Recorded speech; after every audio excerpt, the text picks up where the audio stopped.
So, should the Patriots tag J.C. Jackson, Tommy? Curran, what should they do with the guy?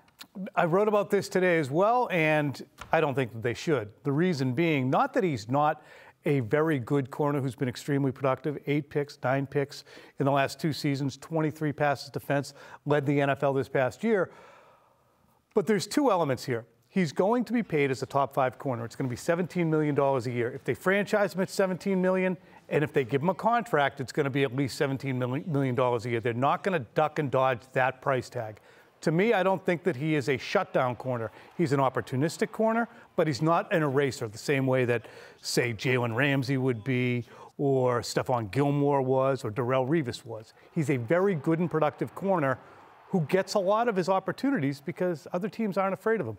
He's good, not great. Can't be paid as great. I feel you, Curran, but Amina, who else is going to play that position? I was just about to say that. You talk about him being a good corner and getting 8 picks only behind Trayvon Diggs, who had 11 this past season. There's no one else on that roster that I can look at that would be a playmaker like J.C. Jackson out there on the field. What, you had Jalen Mills back there, Jonathan Jones, you got Miles Bryant back there, but still, the way J.C. Jackson played last season, you got to pay him. I know that the Patriots, they like to, cheat talent. They like to get it cheap. 100%. But you got to pay a guy like J.C. Jackson out there who's making plays. Where do you go? Here's the counter to that.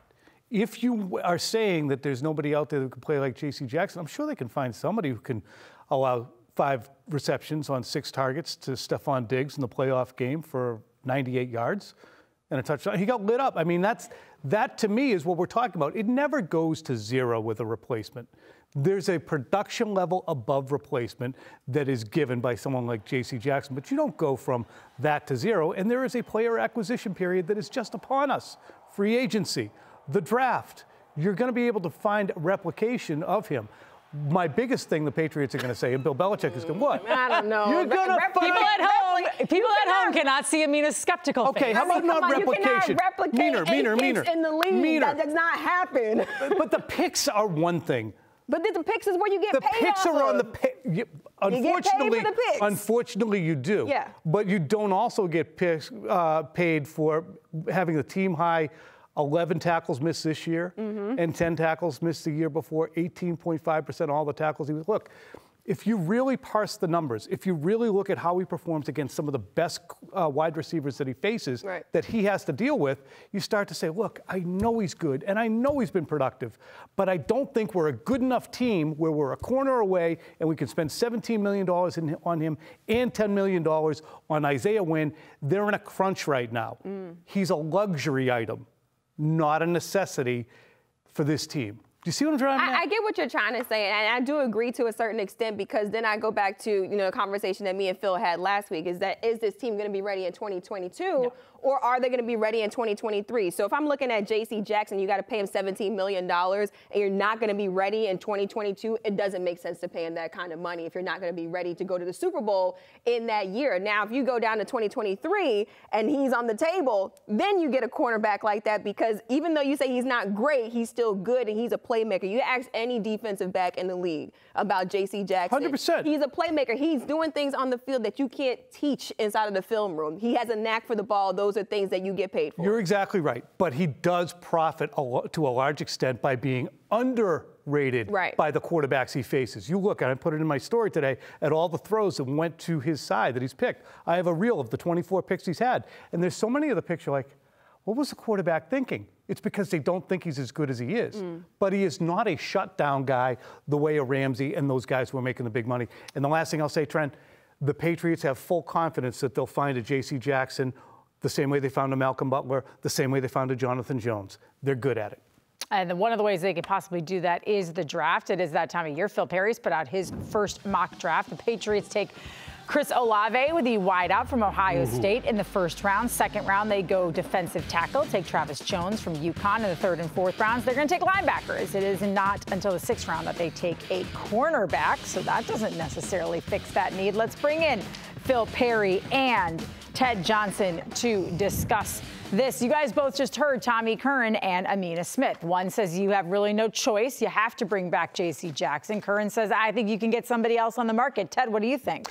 Yeah, you know what? I have to side with Amina on this just because, look, again, just like she made the argument, what are your options right now? And you can say maybe go out and get a guy in free agency, but can you go out and get a guy to come in and play the position at a high level like J.C. Jackson's been playing right away? It usually takes time. If you're going to go out and get a free agent, the top free agents in this year's draft, or in this year's class is the top two cornerbacks are Stephon Gilmore and J.C. Jackson. So the best is right here, and you have a chance to keep him and at least retain him for 1 year. I would tag him because if you go out and get a guy that's maybe as good, closely as good as maybe J.C. Jackson, it's still going to take time to learn this system. There's a whole lot that you have to know as a corner. And I just can't think, you guys and Phil, I can't think of a time in which the Patriots have had a defense where they haven't had one of the top cornerbacks in the league, at least on their defense. Historically, they've always had kind of a shutdown corner. And he might not be a top-flight shutdown corner, but he's pretty damn good, Phil. Oh, there's no doubt, Ted. There's no doubt that J.C. Jackson is among the elite at that position in today's NFL. I just think there is a conversation to be had. Do you need that position to be elite for you to be among the last teams left standing? If you look at the group in this past year's playoffs, I think the easy answer is no. And I know the Rams won the Super Bowl with arguably the best corner in football on their roster, but he did not perform like the best corner in football in that Super Bowl. He really didn't perform that way leading up to the Super Bowl. You look at the Bills, who were without their top corner for their entire playoff run and really through the second half of the season. The Chiefs have never had a number one corner. The Bengals did not have a number one corner.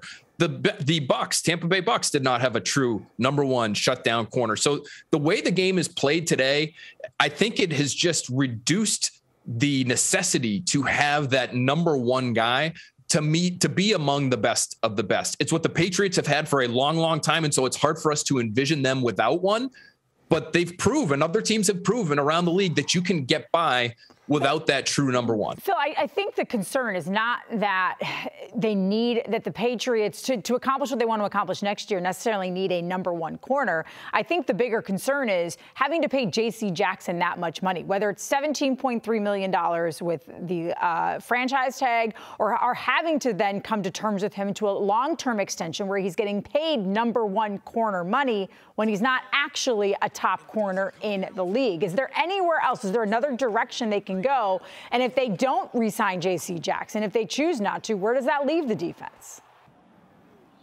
Yeah, if they choose not to do it, obviously you're going to have to replace him somehow. So you could go in the draft. You could go with one of these corners. I think there's probably going to be, 4, maybe even 5 corners that end up going in the first round. I think there are a couple guys that really fit the Patriots system well. Sauce Gardner from Cincinnati, press corner, long guy, long arms. Kaiir Elam from Florida. We know Bill loves those SEC guys, but another big physical, outside the numbers, press man cornerback. So they could go with a corner with their number one overall choice. But you could also just try to fill the gaps in free agency and where they're at in terms of how much money they have. They are not going to be looking at the biggest names in this year's free agent class. It's just the facts of the matter right now where they're at financially. But could you fill in with a Tarvarius Ward, from Kansas City? He was their number one. He's not a quote unquote number one corner, but he was probably their best guy. Carlton Davis from Tampa Bay. It's another guy who's a free agent this year. So they'd have to figure it out somehow. Obviously, you'd have to replace that guy.